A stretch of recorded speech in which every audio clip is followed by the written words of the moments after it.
Yo, what is good, guys? Welcome back to another freaking video. For those of you who don't know, my name is Danny and I make skateboarding, vegan, lifestyle related content for the YouTube. And today's video is going to be, it's kind of like a re-upload because I made this video for Chris France and he uploaded it on his channel and I uploaded his video on my channel. I'm going to link both those videos in the description below. So check out his channel, check out his video on my channel.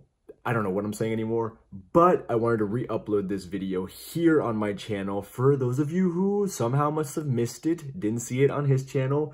And yeah, like, why not, bro? Let's just freaking do it. So yeah.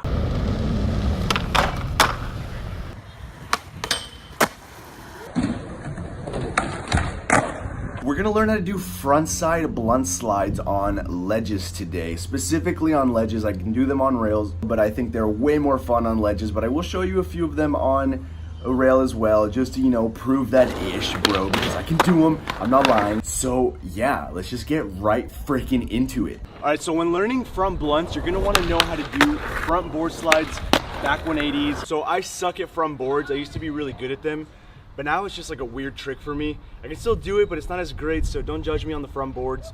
Judge me on the front blunts because I think I've got them down pretty freaking good. All right, so let's do this all in one cut. I think it's important for me to say that I should be able to do a front blunt first try, because if I can't do it first try, why should I be teaching other people how to do front blunts?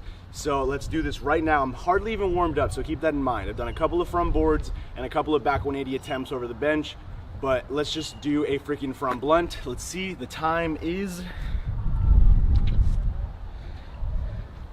I don't know if you can see that. It's 10:01. Let's do a front blunt first try.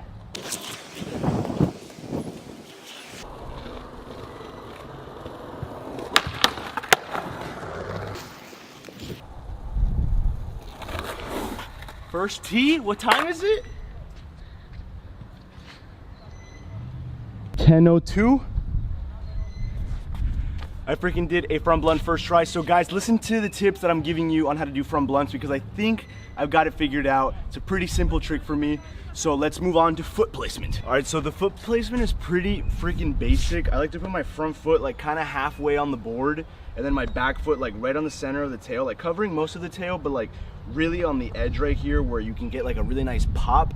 And then you pop like you're doing a front board, but instead you just pop a little bit harder and a little bit more vertical so that you get onto the ledge like that.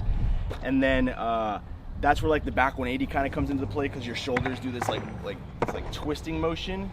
But then you're gonna wanna know how to come back out towards the end. But I'm gonna get into that a little bit later. I'm gonna show you guys exactly what it looks like as I'm rolling up to the trick, and you know, the angles that I take and how I go like parallel towards the bench as I get closer.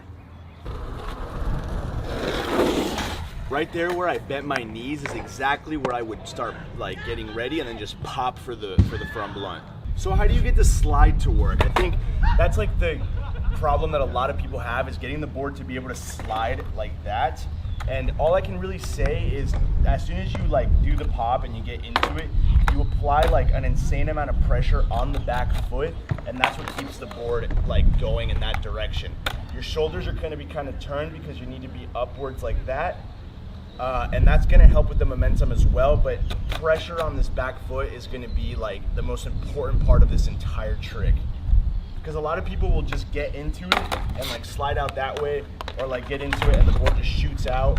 So it's really important to have that like nice amount of applied pressure on the tail, that way you just slide through it. All right guys, I was gonna show you that I just like to, like when I was learning the trick, I would just like kind of pop onto the rail and get into like, just to get comfortable with going over the rail.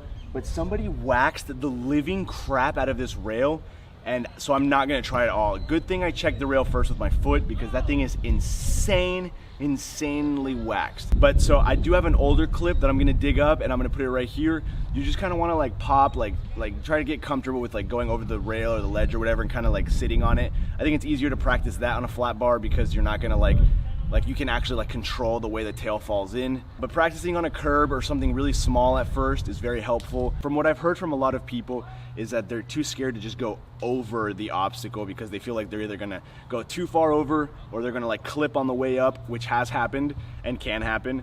But as long as you practice getting into it for a good while, then you're really not gonna have that problem.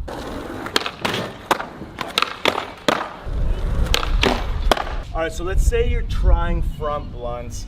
You're able to get the slide, you're sliding all right, but you can't get that like pop out this way. I get it, I've been there. The first front blunt I ever landed was to fakie, so coming out like that, kind of like a 180 out. But now it's much harder for me to do one to fakie. Why is that? Because I learned it popping out the other way, and I kind of neglected going out to fakie. I can still do them, it just takes a little more effort for me to do it that way, a few more tries. If you want to do it to fakie, great. The only thing you really have to do if you're going to fakie is as you're in the front blunt, you just let it take you. Like because you're already your shoulders are already turned, so you just keep going with it. If you're doing it out to regular, the only thing you really have to do is just consciously like turn your body back this way. So you're doing the back 180, but then you just turn your arms back this way, which is not as hard as it seems. It's actually pretty simple and pretty like it's like second nature almost, and once you really get it down, it just happens like every single try pretty much. So guys, there you go. That's how you do a front blunt. It's a very fun trick when you can figure it out. There are some stuff about it that are kind of hard to figure out, but once you figure it out, you're gonna be really stoked on this trick. You're gonna want to do it every single freaking day. You're gonna want to do it on every new obstacle that you get the chance to. Sorry for the squinting, the sun is blinding. South Florida is crazy. All right guys, and with all that being said, I hope you can learn from blunts. I hope it doesn't cause you too much trouble or take you too much time. And if you're watching this on Chris's channel, make sure you subscribe to Chris. Dude's a great guy. He has a lot of freaking informative videos, whether that be shoes, boards, trick tips. The guy does it all, and he really has a great mentality and a great mindset in skateboarding. And if you want to get your mindset right, make sure you check out his videos, subscribe. I'm sure you already are if you're watching this on his channel, but if you're not, go ahead and do all that. Show him some love. That's about it for this video, guys. Don't forget to leave it a fat thumbs up. Subscribe to both of these channels if you have not subscribed already. Dude, and the thing that I can leave you with, the most important thing is don't forget to have fun, be happy, and love skateboarding. That's it, guys. Peace.